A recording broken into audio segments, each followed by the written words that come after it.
Bonjour, ici Zach Langlois, animateur à la radio communautaire de Boréal FM et créateur et animateur du podcast Le Monticule. Aujourd'hui, en collaboration avec l'Association des radios communautaires de l'Ouest et des territoires, je vous offre un tutoriel sur comment créer une chronique sportive en 2 vidéos. La première est vraiment la construction d'une chronique sportive et les sujets à toucher. Ensuite, la deuxième vidéo, on va aller un petit peu plus loin dans chacun des sports et les éléments à aller chercher pour vous aider à mieux comprendre si vous connaissez un petit peu le sport ou si vous commencez vraiment à zéro et on débute dans le monde du sport. L'élément le plus important dans toute chronique sportive et chronique culturelle, c'est le temps. La durée que tu vas prendre pour parler de ton sujet. Tout dépend de chaque émission et de radio. Dans le cas de Boréal FM, on a décidé que 2 minutes à 5 minutes maximum était la durée possible pour une chronique sportive.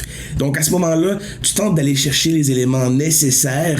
Tu cherches 3 à 5 nouvelles maximum, tout dépendamment de la longueur des nouvelles et de l'importance des nouvelles, chose qui est très important à déceler rapidement, savoir quel élément tu vas parler en premier et la durée. Dans le cas présent, on est à l'automne. Donc, on est dans une séparation de plusieurs sports qui soit se terminent, tombent en séries éliminatoires et d'autres vont débuter.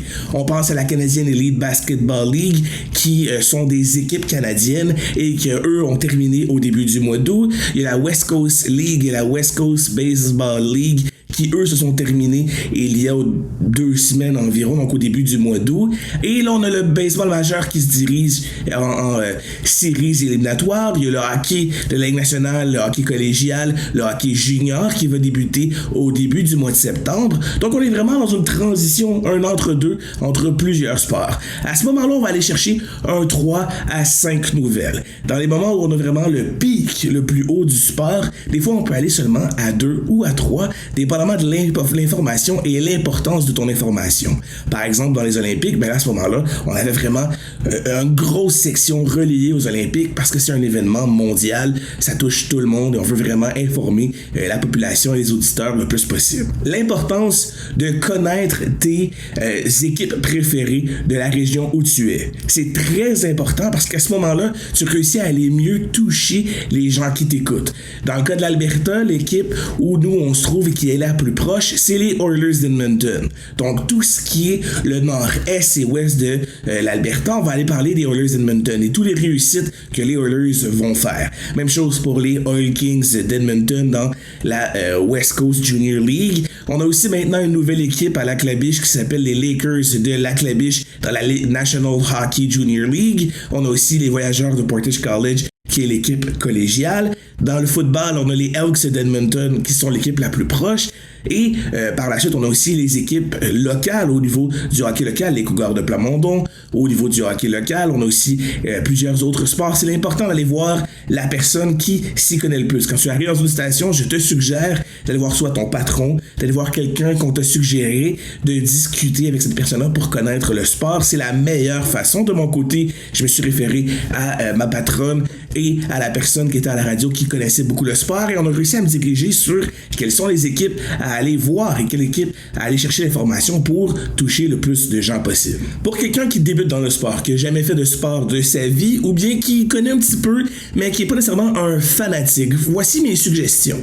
Pour ma part, j'utilise le site Sportsnet. Il y a aussi le site Sportsnet et l'application Sportsnet. À ce moment-là, vous pouvez l'avoir sur Android et Apple, dépendamment du téléphone qu'on a. Il y a RDS et TSN qui offrent des très bonnes sélections de nouvelles et bien détaillées. RDS est une plateforme québécoise qui offre beaucoup d'informations très dirigées vers la population québécoise, mais on offre quand même des informations un peu plus, comme on peut dire, at large. Pour ce qui est de TSN, on est vraiment dans l'information, tout ce qui est hors Québec. À ce moment-là, on a un peu plus d'informations détaillées et qui touchent plusieurs autres sports. Et Sportsnet fait vraiment tout l'Ouest canadien, l'Est canadien. On touche vraiment le Canada au complet et on offre de l'information très détaillée. Pour les personnes qui souhaiteraient peut-être aller acheter des abonnements chez Sportsnet, c'est possible. À ce moment-là, on a un peu plus d'analyse fait par des spécialistes chez Sportsnet. Donc, plus de facilité à ce moment-là d'avoir des informations plus claires et du visuel pour s'aider à comprendre des nouveaux sports que peut-être qu'on ne peut pas connaître. Et les sports qu'on sélectionne, j'en ai quelques-uns ici. On a le hockey, le football canadien et le curling. Ça va être nos 3 sports qu'on va offrir le plus d'informations possible. On reste concis, on reste surtout clair dans l'information qu'on va offrir. En ce qui concerne, par exemple, ma radio ici à Boréal FM, à Plamondon, le sport très populaire, c'est le volleyball. Ben à ce moment-là, moi, je vais aller chercher le plus d'informations possible sur le volleyball et offrir le plus souvent de l'information sur ce sport-là au niveau de la communauté, parce qu'il ne faut pas oublier, on doit parler des sports de la communauté, mais à ce moment-là, après ça, on peut aussi aller dans le sport international et le sport professionnel. Pour l'information qu'on tente d'aller chercher pour ta chronique, c'est très simple. On va aller chercher les événements du jour précédent. On est un mercredi, on veut les informations du mardi. Tout dépendamment, encore une fois, de la saison. En ce qui concerne le hockey, par exemple, on va vous donner un exemple avec les Oilers d'Edmonton.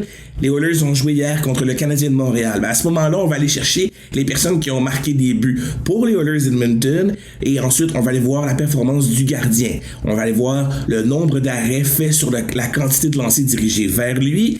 Et si on a plus de temps, si un matin plus tranquille, ben là, on peut aller chercher peut-être des pénalités, des buts de l'autre équipe et on termine tout le temps en mentionnant le match qui va arriver le plus proche. Donc, si on joue le jour suivant, on mentionne qu'on est au Rogers Place d'Edmonton, on va affronter les Flames de Calgary et le match commence à 5h PM.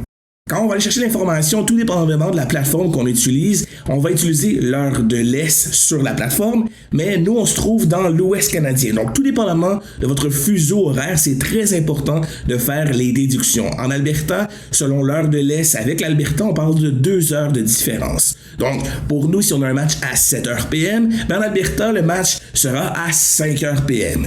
Les choses qui peuvent être très importantes sur l'ordre dans laquelle on va parler de notre sport. Tout est très plausible. Tout dépend aussi de la section de l'année. Quand on est dans l'hiver, ben, le hockey va souvent être l'élément majeur qu'on va débuter. Mais si on apprend demain matin un athlète olympique de la région, de l'Alberta, de la Colombie-Britannique, le Saskatchewan ou le Manitoba est décédé rapidement et on s'en attendait pas, mais c'est un élément majeur, à ce moment-là, on va vouloir offrir cet élément-là en premier. Parce qu'on veut en parler, on veut offrir cette information-là et on fait descendre toutes les autres informations. Ou bien si on a une équipe de curling de la région ou de la province qui remporte un gros tournoi, mais ça devient l'élément premier qu'on va mettre dans notre ordre. Donc tout le temps l'élément majeur, la nouvelle qui est sortie le plus récent et qui impacte le plus de gens possible, un peu dans la sorte d'un bulletin de nouvelles. Le premier élément, on va offrir les éléments les plus importants et terminer des fois par les éléments qui va toucher peut-être un petit peu moins de gens à ce moment-là. C'est selon les sports en action.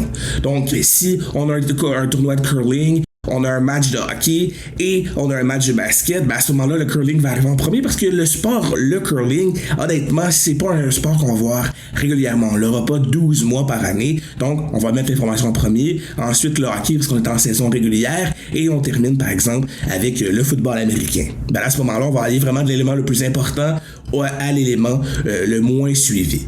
Et un élément très important pour une chronique, et ça s'applique aussi à la chronique sportive, c'est la manière dont tu entres dans ta chronique et tu ressors de ta chronique. 2 éléments très importants avant de construire le milieu de la chronique. Pour une meilleure référence, l'ARCO a une belle vidéo, introduction à l'animation radio, préparer une intervention radio que vous pouvez retrouver sur les sites de l'ARCO. Un exemple de punch-in qui serait assez intéressant, par exemple, les Elks d'Edmonton perdent un 5e match consécutif. Quelque chose qui peut accrocher l'oreille et l'attention de l'auditeur qui est dans son auto et qui essaie d'avoir l'information nécessaire. Par la suite, on va donner un peu plus d'informations, un peu plus de détails et on termine avec un punch-out très facile. Par exemple, lorsque le coach en chef et directeur général Chris Jones avait été licencié par les Elks d'Edmonton, ben on peut terminer en disant le nouvel entraîneur intérimaire Jarius Jackson tentera de rallier les troupes vendredi 19 juillet à 5h PM. Un conseil que je peux donner à quelqu'un qui débute dans le monde de la chronique sportive.